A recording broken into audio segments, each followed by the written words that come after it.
Boker Tov, Shavua Tov, nous sommes dimanche matin, le shiur du jour c'est Nedarim Daf Lamed He et nous allons reprendre Daf Lamed Dalet Amud Bet.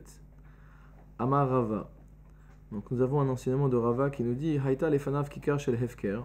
Si quelqu'un avait devant lui un pain qui était du hefker, c'est-à-dire qui n'avait pas de propriétaire, Ve'amar kikarzo hekdesh, et que la personne vienne et dise que ce pain qui est actuellement hefker soit consacré au hekdesh, c'est-à-dire donc qu'il soit consacré on va dire rapidement, à la trésorerie du Bet Amikdash, quelque chose qui nous est complètement interdit. Netala le ochla, donc si jamais une personne est venue et a pris ce pain-là, donc même la même personne a pris ce pain-là pour le manger, ma'al le fikula, donc il aura constitué une avera de meila, donc on appelle meila le fait de tirer profit personnel d'un bien qui a été consacré au Ekdesh. C'est entre guillemets, on peut dire par comparaison un peu de l'abus de bien social, on dirait en français. C'est-à-dire le Ekdesh, c'est ce qui appartient au Bet Amikdash, c'est ce qui appartient à Kadosh Baruch Hu, et nous on en tire un profit personnel. Donc ça, c'est l'interdiction de Meila.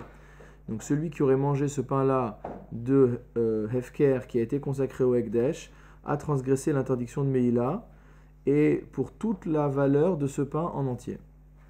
Par contre, le Orisha Levanav, si jamais la personne a pris ce pain maintenant, non pas pour la manger, mais pour la laisser en héritage à ses enfants, Ma'al Lefitovat Hana'a Sheba, dans ce cas-là, la mesure de la transgression de Meila qu'il aura faite ne sera pas pour la valeur totale de ce pain-là, mais uniquement selon la Tovat Hana'a, c'est-à-dire selon la reconnaissance que les enfants vont avoir à leur père de leur avoir laissé ce bien particulier. D'accord ?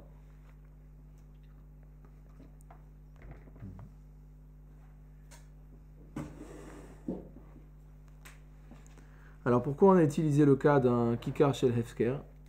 Pourquoi on n'a pas dit simplement quelqu'un qui a un pain, il le déclare hekdesh?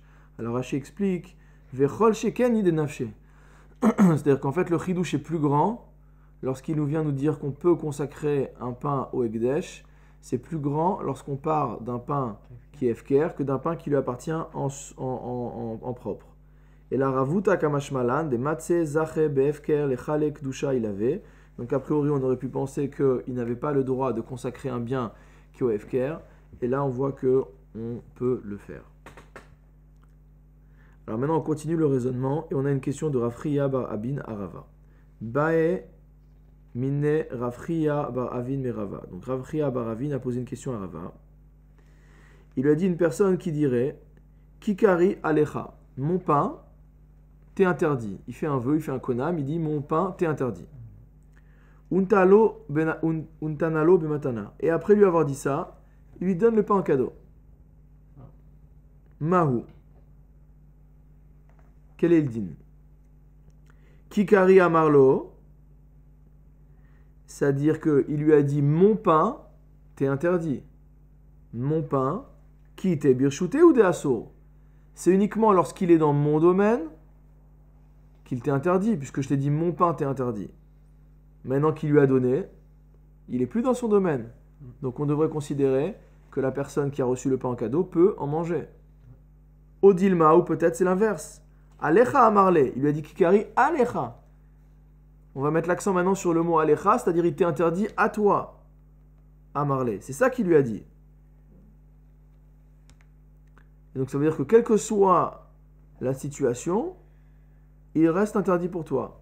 Et dans ce cas-là, si quelle que soit la situation, il reste interdit pour toi, que hekdesh, il avait shvite hekdesh, pardon. Ça veut dire qu'entre guillemets, il lui a fait acquérir le statut de hekdesh par rapport à cette personne-là. C'est-à-dire qu'elle ne peut en profiter dans aucune condition.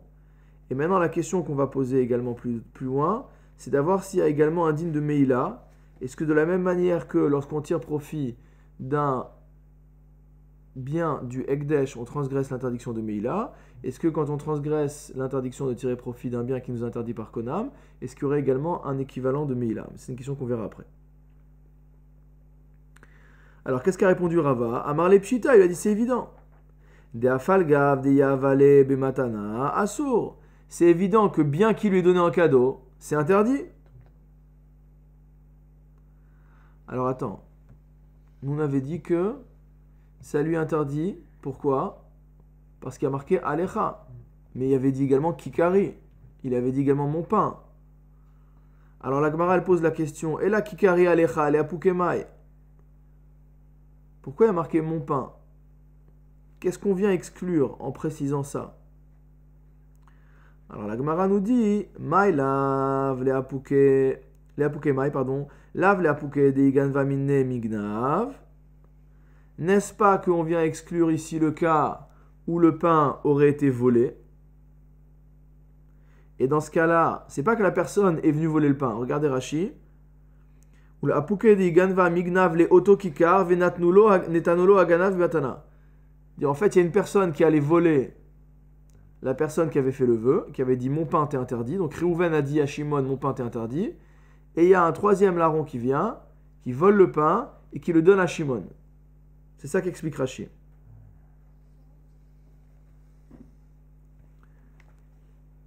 Et regardez ce que dit Rashi. Chez Noah Surba, il n'aurait pas l'interdiction d'en manger. Ho'il ve'u atzmo lo netanalo, c'est pas lui qui lui a donné. Odilma, ou peut-être. Afalgav de iganvale mignav asirale. Ou peut-être on revient à ce qu'on avait dit précédemment. Et quelle que soit la situation, on va dire quoi? On va dire que Alecha, le pain était interdit. Amarle, il lui a répondu, non, c'est pas pour ça. Les apuke de iazmene ale, c'est pour exclure le cas d'une personne qui aurait invité cette personne-là à manger chez lui. Donc ça veut dire que Réhouven a interdit à Shimon par vœu son pain. Il lui a dit Kikari Alecha. Et après Réhouven a dit à Shimon, je t'invite. D'accord? Regardez Rashi. Lo le apuke de yazman ale le mechal, meaou kikar meikera. En fait, pardon, je me suis trompé dans l'ordre. Il l'avait déjà invité à manger avant de faire le vœu. D'accord? Donc il a un très beau pain chez lui. Il a dit à son copain, viens manger à la maison. Viens partager le pain avec nous. Ve'adar amarle, après il lui a dit, oula, kikari alecha. Je t'interdis de profiter de mon pain. Alors qu'est-ce qu'on va dire? De hatam kevan de azmane ale. Là-bas, étant donné qu'avant même de faire le vœu, il l'avait invité à manger chez lui, et il l'avait invité à manger chez lui de ce pain, kana chelko kama shuyachol echol emena. Le Shimon à qui on a interdit par la suite de manger de ce pain-là, auparavant, du fait qu'il a été invité, il a acquis dans ce pain la part qu'il est capable d'en manger. D'accord? S'il a l'habitude de manger 100 grammes de pain, on va dire qu'il y a 100 grammes de ce pain qui lui sont acquis. Veno yachol et osra alav, et donc Réhouven, lorsqu'il dit à Shimon Kikari alecha, ne peut plus lui interdire la partie du pain que l'autre a déjà acquis de par l'invitation.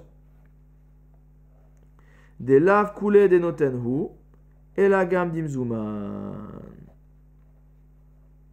Parce que dans ce cas-là, il n'est plus dans la situation donc, de celui qui donne, mais l'autre il est dans la situation de celui qui est invité.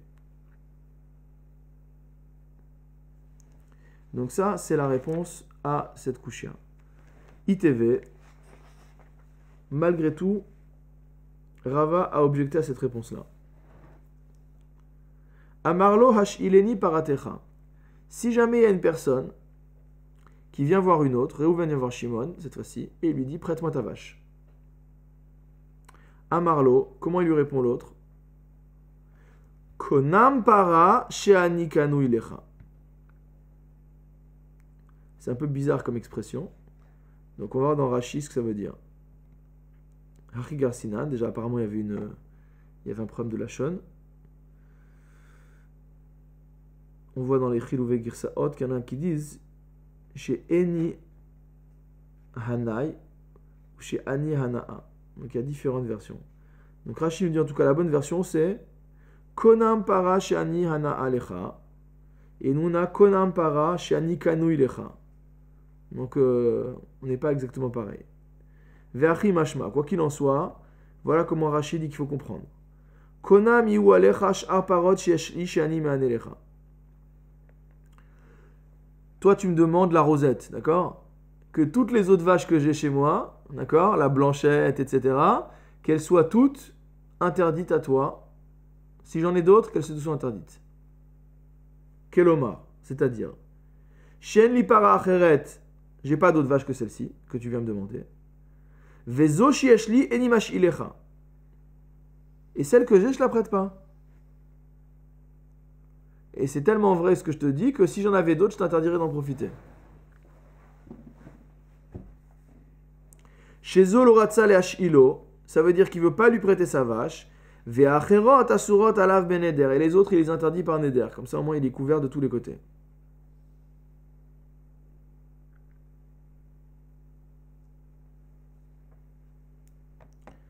Voilà le vœu qui a été fait. Deuxième vœu possible. Nechasai alecha imeshli para elazo. Que mes biens te soient interdits si j'ai une autre vache que celle-ci.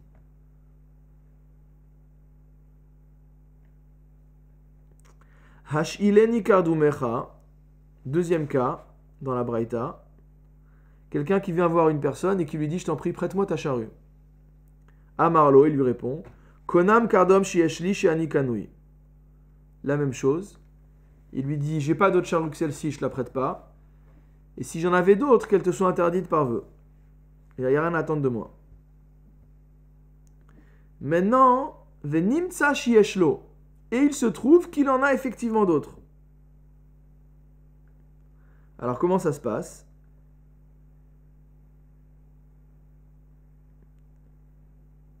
Bechayav Assour, du vivant de celui qui a prononcé le vœu d'interdiction, l'emprunteur potentiel ne pourra pas tirer profit de cette charrue supplémentaire.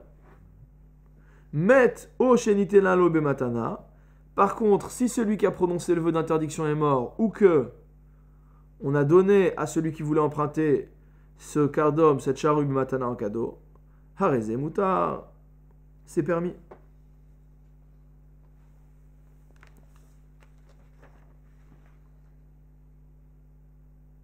Alors nous on avait vu quoi?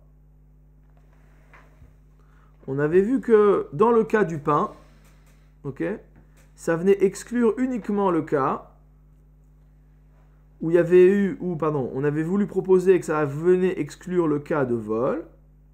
Il avait dit non, ça vient exclure le cas des Azmane Ale, du cas où il était invité, et donc où il y avait déjà une prise de propriété dans ce bien. D'accord? Et donc là, ici, Rava, il vient objecter à partir de cette braïta, et on voit dans cette braïta que si jamais il y a eu un don, ou si jamais la personne est morte, il a le droit de profiter. Alors, regardez Rashi.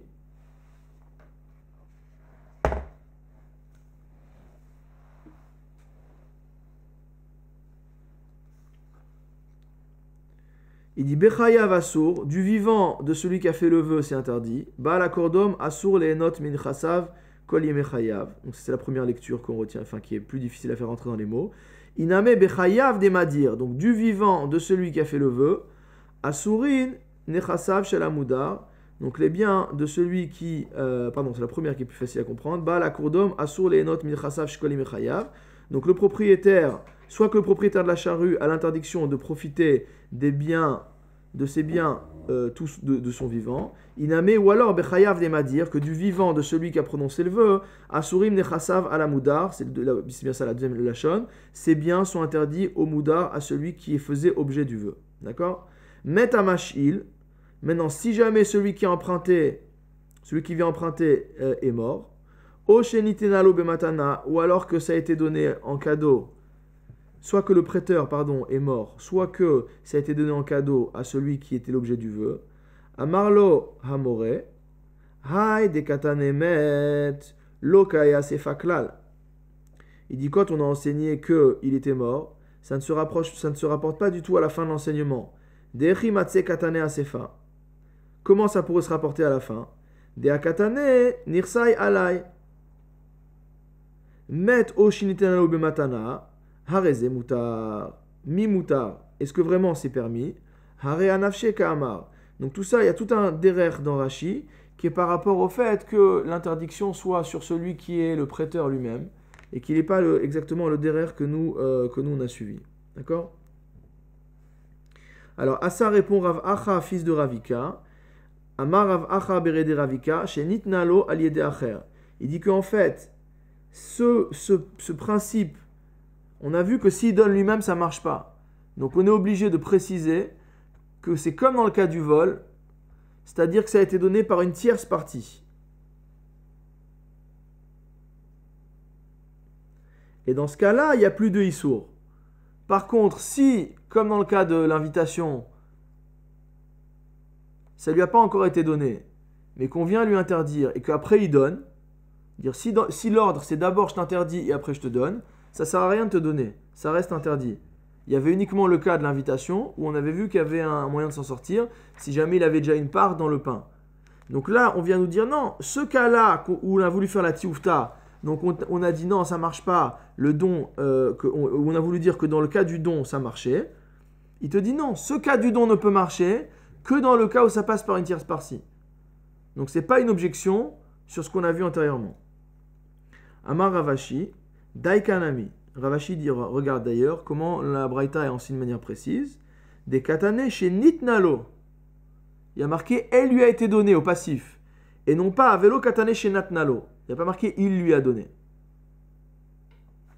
Donc encore une fois pour synthétiser. Donc on avait dit antérieurement quoi? On avait dit que dans le cas où il a fait un vœu et lui a interdit les choses, il lui a interdit ses objets par vœu, donc même s'il lui donne par la suite en cadeau, il ne pourra pas en profiter. Et là on nous ramène une braïta où on voit qu'il lui interdit les choses, mais que s'il lui fait en cadeau, il peut en profiter. Donc a priori c'est contradictoire. Donc Ravacha Bered Ravika il vient, il dit non, ne pense pas qu'il y ait une contradiction. En fait dans notre braïta on parle dans le cas où ça a été donné par une tierce partie. Et dans ce cas-là, on se retrouve plus dans le cas du vol que dans le cas du don en direct.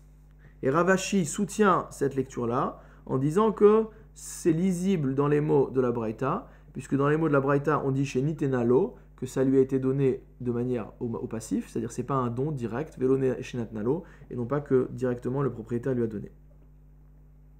Maintenant, on en arrive à la question qu'on a soulevée tout à l'heure, à savoir... Be'amine Rava Merav Nachman. Rava a posé une question à Rav Nachman. Yesh meila bekonamot olo. Si on tire profit d'un objet qui nous a été interdit par konam, d'accord? Est-ce qu'il y a un principe de meila? Est-ce qu'on a transgressé au-delà de la transgression du neder? D'accord? Est-ce qu'il y a une interdiction de meila? Ou pas? Amarle. Rav Nachman lui a répondu, Tenitoua, c'est enseigné dans la Mishnah déjà.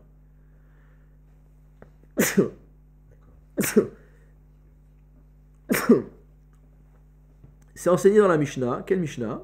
La nôtre. On a dit, Makom chez notre ligne, allez à Sachar. On a dit que dans un endroit où la personne qui rend un objet perdu touche un salaire, parce qu'on l'a considéré pendant la période où il avait gardé l'objet comme un shomer Sachar, comme un gardien rétribué. Tipol hanea le hekdesh. On a dit que dans ce cas-là, le profit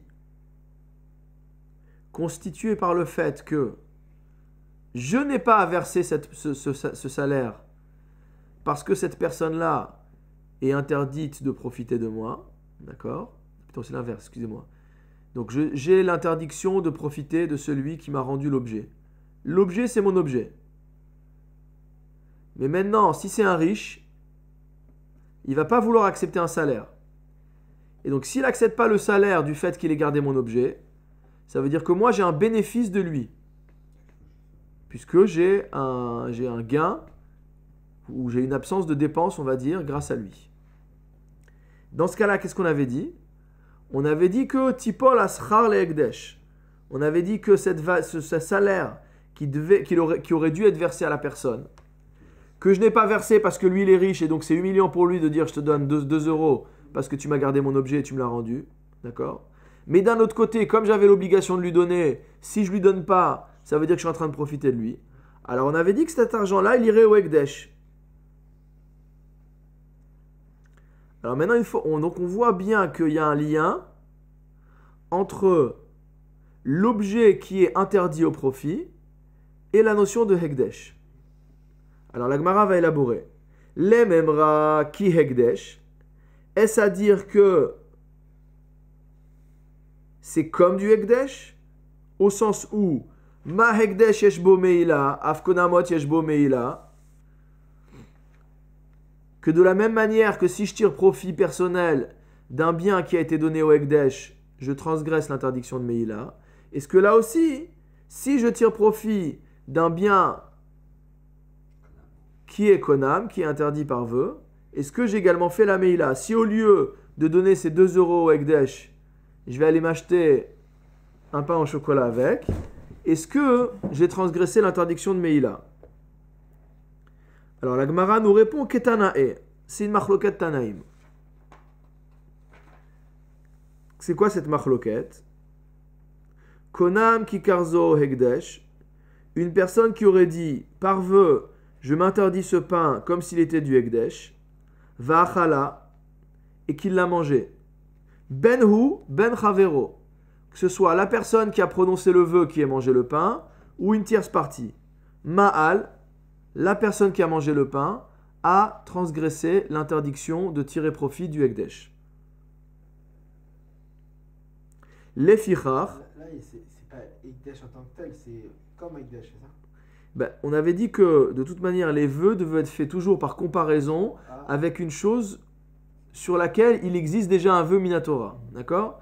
Donc on peut faire le vœu minatora de consacrer une chose au hekdesh. Donc lui, il a dit konam kikar alay hekdesh. Ça veut dire que je m'interdis comme si c'était du hekdesh. Il n'est pas allé donner le pain au hekdesh mamash. Voilà. S'il était allé donner le pain au hekdesh, de toute manière, c'était fini. C'est évident qu'il y a mis là. Alors maintenant, Maal, la Braïta, elle te dit, ou la Mishnah, elle te dit que Maal, elle te dit qu'il a transgressé l'interdiction de tirer profit du hekdesh. Les fichar, yesh la pidyon. Mais du coup, il y a également un aspect positif, c'est qu'il peut le racheter. Parce que toute chose qui a été donnée au hekdesh peut être rachetée. Donc on versera la valeur de la chose hekdesh modulo éventuellement un bonus, on va dire. On va verser au hekdesh l'argent et on récupère le bien. D'accord? Donc ça, c'est un pidyon qui peut exister. Maintenant, kikarzo alay la hekdesh. Maintenant, s'il dit ce pain-là, je le prends sur moi, c'est-à-dire je me l'interdis, la hekdesh, et je le destine au hekdesh, va'achala, et qu'il l'a mangé, humal, lui, il a transgressé l'interdiction de meila, chavero lomal. Par contre, l'autre personne qui aurait en est mangé n'aura pas transgressé l'interdiction de meila. Lefichach en lapidyon. Et étant donné qu'il n'y a pas d'interdiction de meila, il n'y a pas non plus de pidyon.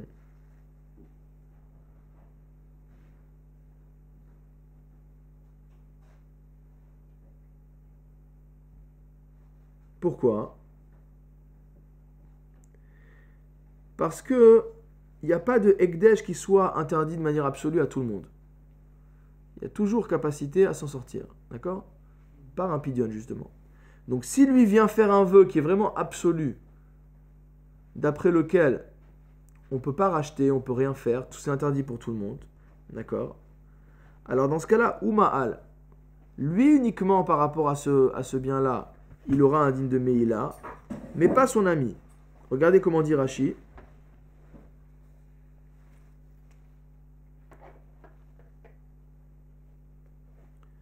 Donc le premier lachon, c'était Konam Kikarzo Ekdesh. Le premier, il est en général, d'accord? Il dit, je fais un Konam, je fais un vœu d'interdiction, que ce pain-là est considéré comme Ekdesh. Donc dans ce cas-là, c'est une interdiction globale. Aussi bien moi que toi, on n'a pas le droit d'en manger. On peut transgresser l'interdiction de Meïla si on en mange, mais par contre, on peut le racheter. Dans le deuxième cas, il a dit Kikarzo alay la Ekdesh. Il a dit c'est un Ekdesh pour moi. D'accord? Regardez ce que dit Rashi. Amarzo alay Ekdesh. Kevan de Amar alay ale dide shavier Ekdesh. C'est pour lui uniquement qu'il l'a constitué Ekdesh. Veu ma'al imachal chayav lishlume. Et donc, si jamais il en mange, il a fait Meïla et il doit rembourser. Chavero Lomal. Par contre, une autre personne que lui n'a pas transgressé l'interdiction de Meïla. Delo Asara Ela Alatzmo. Car il a dit Kikar Alay le Ekdesh. Il a dit c'est pour moi que ce pain est Ekdesh. Vegabe Chavero avec Echulin. Et pour son voisin, c'est un Chulin. Lefichach en lapidion. C'est pour ça qu'il n'y a pas de rachat. Pourquoi? Shiu Atzmo en yachol livdota leolam. Parce que lui ne pourra jamais racheter. Share Amar Alay Velo al Acher. Parce que lui, il a dit que c'était interdit pour lui et pas pour une autre personne. C'est-à-dire que tu ne peux racheter qu'à partir du moment où c'est une meïla pour tout le monde. D'accord? Mais si c'est une meïla que pour moi et qu'il y a déjà d'autres personnes qui peuvent en profiter sans racheter, alors même à moi, j'ai pas la possibilité, on ne me donne pas la possibilité de racheter. Tout ça, c'est d'Ivrei Rabbi Meir. Premier avis. Va Chachamim Omrim, les Chachamim pensent quant à eux, Ben Kach ou Ben Kach Lomal, que j'ai dit que ce soit un Ekdesh en général, ou que j'ai dit que ce soit un Ekdesh pour moi, dans tous les cas, il n'y a pas de Meïla. Les filles chez En Meïla Bakonamot. Parce que d'après Chachamim, il n'y a pas de Meïla lorsqu'on tire profit de Konamot. Lorsqu'on tire profit de choses qui ont été interdites par vœu. D'accord? Donc on voit, on a bien la confirmation de ce qu'on a dit. À savoir que penser qu'il y a Meïla concernant les Konamot, c'est une machloket. Donc Chachamim pense que c'est pas possible. Et Rabbi Meir pense que si jamais mon Konam est fait de manière générale, qui ressemble à un Ekdesh, il y a Meïla, et donc il y a Pidyon possiblement. Par contre, si je fais un vœu où je dis Alay, d'accord, il n'y aura Meïla que pour la personne qui a fait le vœu, mais pas de manière générale. C'est ça la machloket.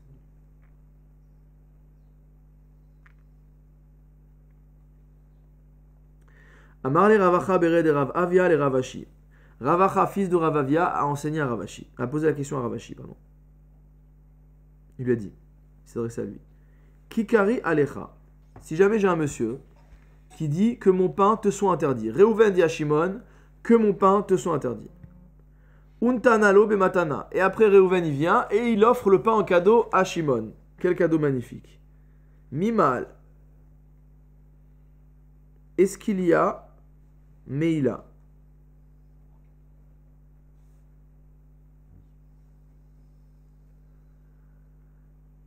La Gemara va élaborer. Lim ol noten halo asira ale. Si tu veux me dire que celui qui a donné le pain a fait Meïla. Mais lui, c'est pas interdit pour lui le pain. Il a dit, Reuven a dit, mon pain te sera interdit à toi, Shimon. Donc si moi, Reuven, je donne le pain à Shimon, j'ai fait aucun acte de Meïla. Bon, j'ai donné le pain à quelqu'un qui peut en profiter. Après, son problème. Mais moi, j'ai pas fait de transgression de Meïla.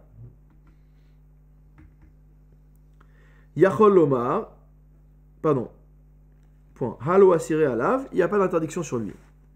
Lim Ol Mekabel, maintenant si tu veux dire que c'est celui qui reçoit le pain en cadeau, dire Shimon, qui a fait Meïla, Yachol de Amar, il peut te répondre, Hetera Baeti, moi j'ai demandé un pain normal, Isura Lo Baeti, donc si tu veux, c'est Reuven qui a décidé de me donner un pain qui m'avait interdit par vœu, moi, j'ai rien demandé là-dedans.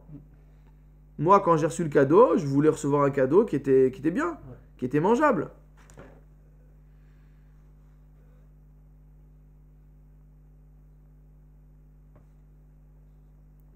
Et donc, vu que lui n'avait pas l'intention de manger un pain qui lui était interdit par Konam, d'accord? Donc, on ne peut pas le considérer comme responsable. Regardez ce que dit Rashi. Kelomar betorat eter kibalti minmar. Moi, le pain, je l'ai reçu de toi de manière permise. Velo betorat isur. Donc, je ne veux pas rentrer dans cette histoire-là. Je ne suis pas concerné. Ou alors, à minima, si après on me le dit, ce sera de manière non volontaire que j'en aurai mangé. Amarle, il lui a répondu Mekabel ma'al lirsheyotsi. Il dit non. Celui qui a reçu le pain, il aura transgressé l'interdiction de Meila, l'Irché Yotzi, lorsqu'il va l'utiliser. Malgré le fait qu'il l'ait reçu de manière erronée, de sa part en tout cas. Parce que lui n'était pas venu recevoir un pain interdit, mais un pain permis. Pourquoi ? Chez Kol Hamotzi Meot Ekdesh Lechulin, car quiconque dépense de l'argent du Ekdesh Lechulin pour des fins profanes, Kasavour Shel Chulinhu, en pensant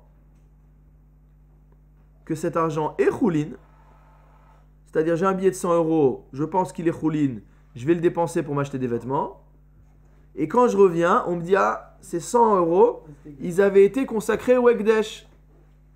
Alors qu'est-ce qui se passe ? Eh bien, Moël.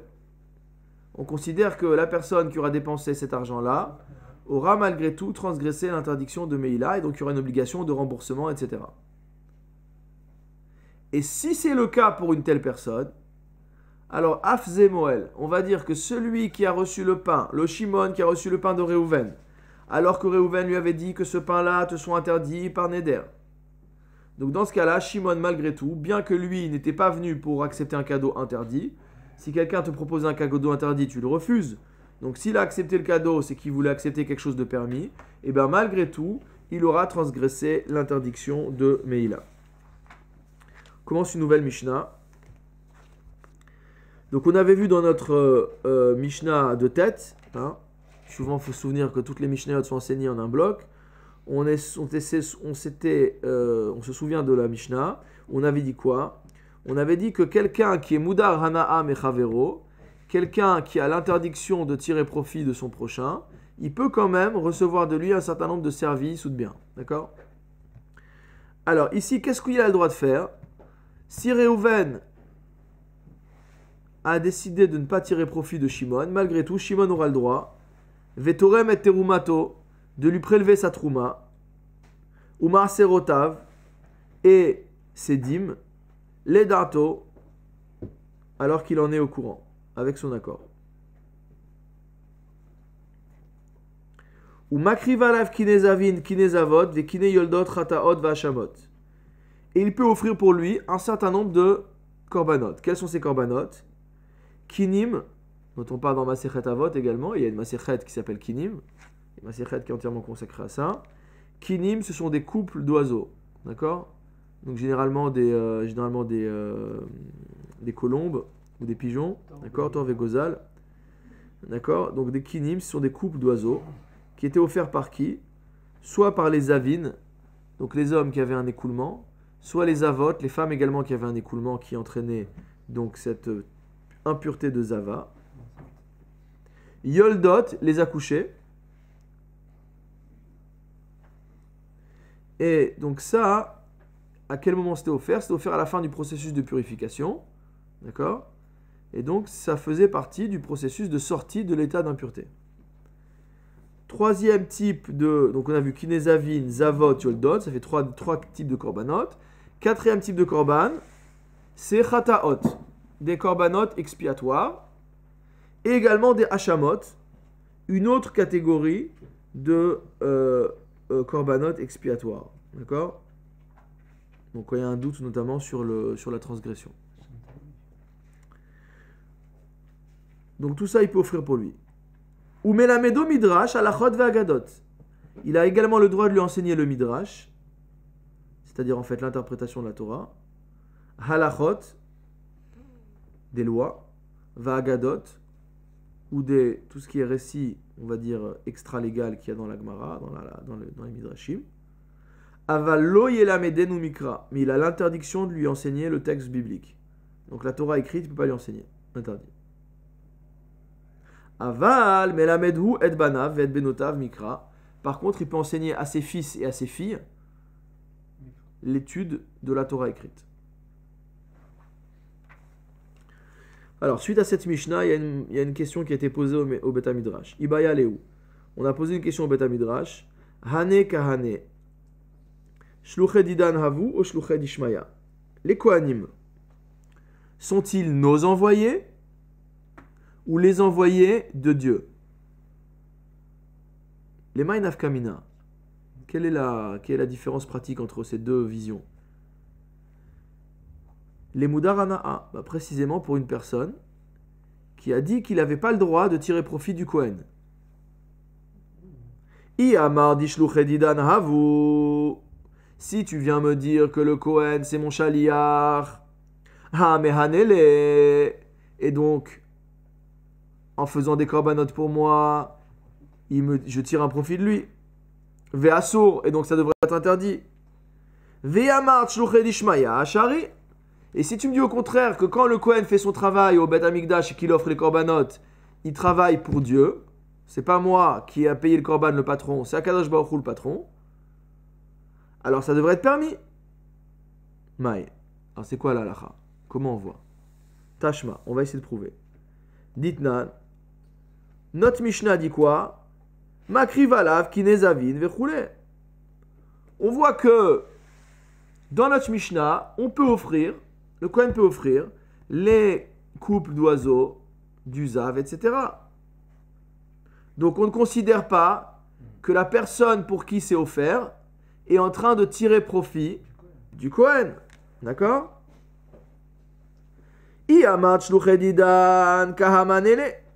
Si tu veux me dire que les Kohanim sont nos envoyés, quand il est en train d'offrir mon korban, je tire profit de lui, donc c'est pas possible. Vélit amer. Et maintenant, si tu veux dire effectivement que les Kohanim ne sont pas mes envoyés, parce que ça ne colle pas avec la Mishnah, et que ce sont les envoyés du ciel, litni, qu'est-ce qu'on aurait dû enseigner dans la Mishnah? Makrivalav korbanot. Il offre des korbanot en général. Pourquoi la Mishnah nous a-t-elle fait une liste restrictive du nombre de korbanot qu'un Kohen peut offrir s'il est moudar, même si je suis moudar ana'a de lui? On aurait dû dire tous les korbanot, puisque de toute manière il est chaliar de Dieu, il n'est pas chaliar de moi. Et là, mechusre kapara shani. La Gemara elle dit non, pas du tout. En fait, il y a une particularité dans ces korbanot, c'est que c'est des korbanot qu'on appelle mechusre kapara. Ce sont des korbanot, donc le Rambam d'ailleurs en traite dans ses halachot de manière très à part. Ce sont des korbanot qui conditionnent la purification. Ça veut dire que tant que ces korbanot-là n'ont pas été offerts, je ne peux pas me purifier. Donc c'est pas stam un korban. C'est pas un korban comme un autre. C'est un korban qui a un statut très très particulier. De Amar Rabbi Yochanan, car Rabbi Yochanan a enseigné, Hakol tzrichim da'at. Tous les korbanot ont besoin d'être offerts de par la volonté de leur propriétaire. Chutz mi mechusre kapara. Sauf dans le cas de ces korbanot-là qui conditionnent la purification. Sheare adam evi korban albana ve'albenota vaktanim. Car on voit qu'un homme peut amener des korbanot de purification pour ses fils et ses filles mineurs. Chez Nehemar, ainsi qu'il est marqué dans la Torah, Zot Torah Tazav. Voici la Torah du Zav. Et on sait qu'à chaque fois qu'il y a marqué le mot Torah, c'est pour nous enseigner un enseignement général, global. La Gemara, elle vient nous demander qu'est-ce que vient apprendre finalement, enfin la dracha là-bas, c'est de dire qu'est-ce que vient nous apprendre le fait qu'il y a marqué Torah Tazav.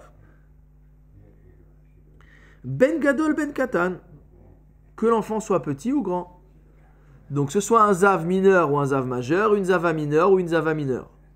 Majeur ou mineur, d'accord? Dans les deux cas, dans les quatre cas, on peut offrir, le père peut offrir les kinim. Et là, me'ata, les Rabbi Yochanan, zantorata yoledet vegomer. Mais si je dis comme ça, selon Rabbi Yochanan, qui me dit, qu'est-ce que je vais dire à propos de Zot Torata Yoledet? Donc si Zot Torah, ça vient nous dire qu'on inclut majeur et mineur, ça veut dire que dans Yoledet aussi, dans la femme accouchée, on va inclure celle qui est majeure et celle qui est mineure. Et la Gemara, elle saute en l'air. Ktana bat ledahi. Est-ce qu'une femme, une jeune fille de moins de 12 ans, c'est une femme qui peut enfanter? Vehatane. On ne va pas chercher une preuve donc dans la littérature médicale, mais dans une Mishnah. On voit qu'il y a une braïta qui est enseignée par Rav Bebaï devant Rav Nachman. Ve'atane Rav Bebaï kameh Rav Nachman. On l'avait vu ça dans Yevamot. Shalosh, la fameuse Suga de Shalosh Nashim. Shalosh Nashim et Shameshot Bemor. Qu'il y a 3 femmes qui sont autorisées à prendre, à placer dans leurs entrailles, dans leur matrice, une sorte de dispositif, on va dire, contraceptif. Quelles sont-elles? Ktana, une mineure, ou Beret ou Menika.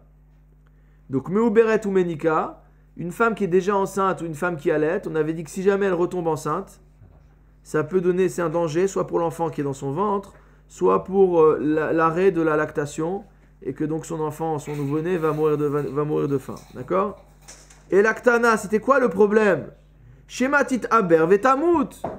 La Braïta là-bas avait considéré qu'une Ktana qui tombe enceinte, c'est la mort. D'accord? Elle peut tomber enceinte, mais ça va être tellement dangereux pour elle, de par sa constitution physique, qu'elle va mourir de cette grossesse.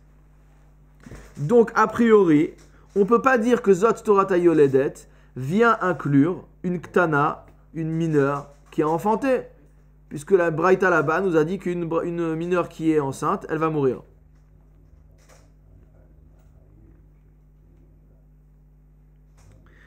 Alors la Gemara répond Hayi Zot Torata Yoledet bin pikachat ben shota. Non. Ici, ça vient nous dire que la Yoledet dont on parle, ça inclut aussi bien une femme pikachat, c'est-à-dire en pleine possession de ses moyens intellectuels et psychologiques, donc une personne de saine d'esprit, on va dire, ben shota, que ce soit une femme qui est malheureusement folle, dire folle ou insane au sens anglais du terme, c'est-à-dire elle n'a pas possession de ses moyens. Sheken Adam Evi Korban Alishto Shota, ça vient nous enseigner qu'un homme peut amener un korban de purification pour sa femme qui, elle, n'est pas consciente. Qu'est-divré Rabbi Yehuda. Et ça, c'est en accord avec l'avis de Rabbi Yehuda. Des Tanya, car on a une braïta qui nous enseigne. Rabbi Yehuda Omer, selon Rabbi Yehuda, Adam Evi Korban Ashir Alishto. Un homme peut amener un korban de riche pour sa femme. Ou doit apporter. Vechol korbenot shechayevet. Et tous les korbanot qu'elle a l'obligation d'apporter. Pourquoi? Shekar kotevla. Ça c'est marqué comme ça dans la Ktuba. Ve'achariyu deit lech minai min kadmat dena. Il prend sur lui, toute obligation que tu as avant maintenant. Alors regardez Rashi. Sheken Adam Evi Korban Ashir Afilu Alishto Shota. Il peut amener un korban de riche, même pour sa femme, qui ne serait pas en possession de ses moyens intellectuels. Adam Evi Korban Ashir Alishto. Ben Pikachat Ben Shota. C'est-à-dire qu'un homme doit apporter un korban de riche, il est riche, pour sa femme, qu'elle soit folle ou qu'elle soit saine d'esprit. Velo Amrinan de Afalpi Sheneemar Le Ashir. Sheniset Le Ashir Aniaï. Et on ne dira pas que bien qu'elle se soit mariée à un riche, elle est considérée comme pauvre. Dema shekanta isha kanabala. Parce que ce qu'une femme acquiert, c'est son mari qui l'acquiert. Et la kol a korbanot shechayevet mevi alea. Ça veut dire qu'on ne considère pas qu'il y a séparation entre les deux. Si lui il est riche, même si elle est rentrée dans le mariage sans un sou, alors il doit offrir pour elle un korban de riche.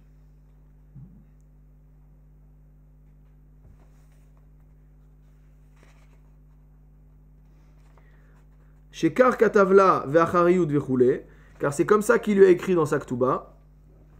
De'achi mashma achariyuta alay. C'est ça le sens de la phrase qui dit je suis responsable pour toi. D'accord?